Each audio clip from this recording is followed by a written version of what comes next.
allegedly programmed machines na kahit sino ang iboto mo ang lumalabas abalos na minsan hindi nagre-rehistro ng sino mang senador.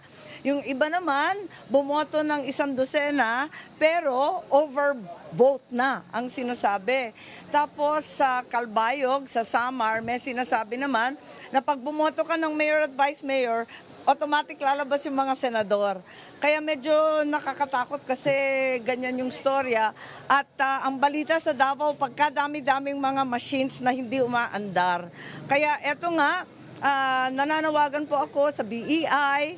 Maganda naman pagboto ko dito, very perfect naman dito sa Cabeza Lawag. Kaya lang, nananawagan ako sa mga botante pa itong hapon na ito na hanggang alas 7 kasi tayo, di ba? Very late tayo ngayon.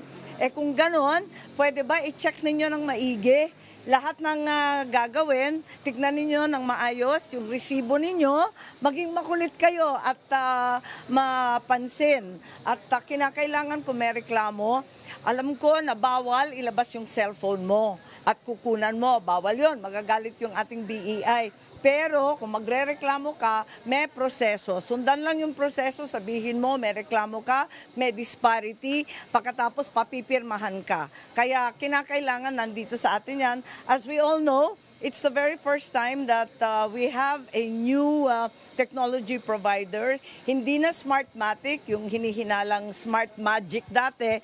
Ngayon, first time natin gagamitin yung Miru. Kaya hindi natin masyadong kabisado, mas modern daw to. Pero sa kabila nun, mas sensitive rin daw.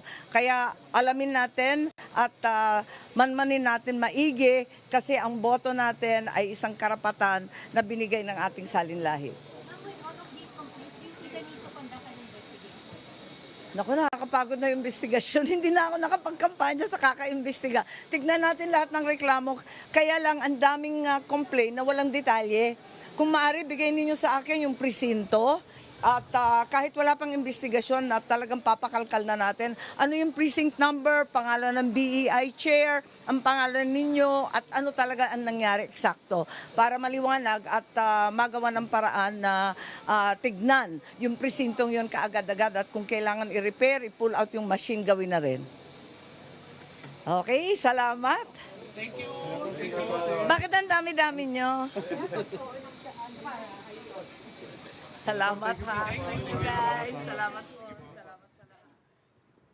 At yan mga kapatid, napanood nga ho ninyo ang naging maikling panayam kay re-election ni Senator Amy Marcos na katatapos lamang bumoto dyan sa Ilocos Norte. Narinig natin siya magbahagi ng kanyang mga narinig na reklamo tungkol nga sa pagdaraos ng Bilang Pilipino 2025 ngayong umaga.